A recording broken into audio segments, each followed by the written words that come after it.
Idol, si Pangulong Marcos meron pong diverticulitis. Ito po ba'y nakakamatay? Nakaka-cancer? Ano nga ba yung mga dapat mo pong malamang sinyales? Sintomas na baka mamaya ikaw po meron ng ganito o ang inyong kaibigan, kakilala o ang inyong pamilya? Panoorin mo ang video na to, tapusin mo at huwag mo kalimutang i-share mga idol para po makatulong.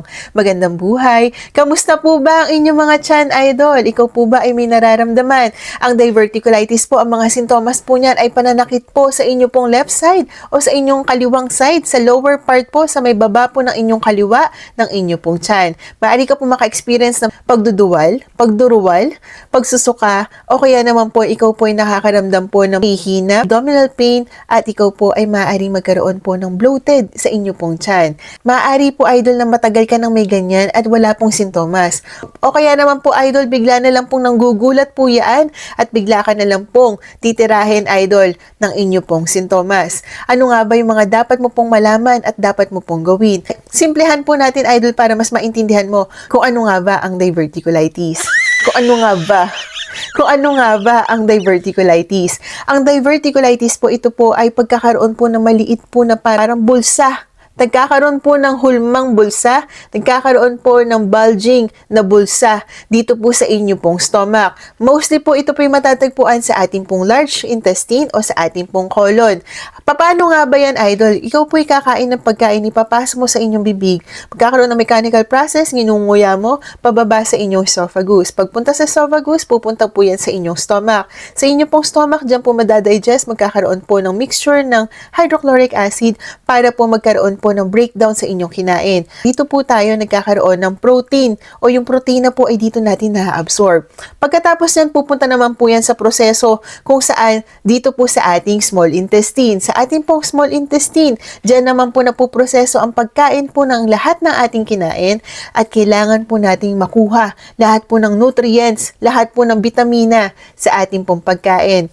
Pagkatapos yan ay pupunta naman po tayo sa next station. Dito po, idol, ay makikita mo ang inyo pong large intestine o ang inyo pong colon. Ang inyo pong colon sa may pinaka. Sa ating pong large intestine, kailangan po nating i-absorb ang ating pong water at ang ating electrolytes. Paano po nahihirapan ng ating large intestine? Diyan po tayo nagkakaroon ng problema, lalong-lalo na kung ikaw po ay dehydrated. Natutuyot ka, idol. Hindi ka po umiinom ng tubig. Ayaw mong kumain ng gulay. O kaya naman po yung mga pagkain matataas po sa fiber. Kulang ka po sa exercise, hindi ka kumikilos, hindi ka gumagalaw, at nakahilata ka lang magdamag. Diyan po, idol, nagkakaroon po ng diverticulitis. Bakit ka mo? Pupunta ka po sa banyo, mahihirapan ka pong dumumi dahil kulang ka nga po sa tubig sa inyong tiyan, natutuyot, nagkakaroon ng dehydration, at nahihirapan pong mag-pass through, nahihirapan pong dumaan ang ating pong dumi papunta po sa ating wet poo. Kapag po ganyan, idol, iiri ka ng iiri hanggang sa nahihirapan ka, nagke-create ka po ng too much pressure sa inyo pong tiyan dahil po ikaw po ay nahihirapang umiri, dahil po ikaw ay constipated. Kapag po ganyan, idol, nagkakaroon po ng weakness dyan po sa organ na yan. Kapag po ganyan, idol, maaari pong magkaroon ng mga bulging pouches. Ibig sabihin, may mga sako o yung may mga hulma na para po yung bulsa, idol. Para pong nakaumbok na bulsa, idol. Kapag po ganyan, idol, yan po ay tinatawag na diverticula. Kapag po sa mga part po na yan sa ating large intestine ay marami pong nagkaroon ng mga diverticula, nagiging diverticulosis. Kapag po yan, idol, ay dumadaan ang ating mga kinain, nai-stack. Dahil nga po yung dumi po natin ay naninigas na at nahihirapan na pong gumalaw, maaari po magkaroon ng gasgas yung mga diverticula na yan. Kapag po ganyan, idol, ay maaari po na magkaroon po ng infection o yung mga pagkain po natin ay sumingit-singit sa mga bulsa na yan, idol, hanggang ikaw po ay maaari magkaroon ng infection at ng bacteria. Diyan na po magsisimula ang inyong sintomas. Kapag po ganyan, idol, pagpunta ka po sa inyong doktor, magpa-check up ka po, physical exam, i-check ang inyong bowel sounds, i-check ang inyong tiyan kung nasaan nga ba ang pain. At saka po siya mag-order ng inyong pong blood work, papunta po sa diagnostic test, which is the X-ray, ultrasound, and CAT scan. And then after that, magkakaroon ka po ng liquid diet. Ibig sabihin, mostly kakain ka muna ng mga liquid. Kailangan sopas, soup, sabaw, anything na light lang, idol, para po hindi mabigla ang ating tiyan. At unti-unti ka na po pwedeng magkaroon ng small frequent meals na mga maliliit at light snacks lang hanggang sa po pwede ka na ulit kumain ng mga heavier meal na kinakain mo. Ari po mag-prescribe ng antibiotic kung kailangan.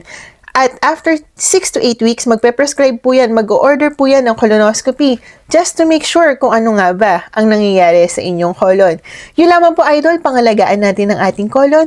Kailangan ng ating pong stomach ay healthy at happy. Kailangan po ay hydrate po tayo. Kailangan po kumain ng healthy diet, more on fiber. Kailangan po ay tamang mga pagkain ng ating kainin. Kailangan po, idol, ay uminom ka palagi ng tubig. 2 to 3 liters per day. Kailangan po, idol, ay physical activity, walking, exercise, matulog ng maayos. Kailangan pong bumaba ang inyong kinain. Lalong-lalo na kung ikaw po'y tumatanda. Nagkakaroon po ng slower metabolism sa inyong pagbaba ng inyong pagkain.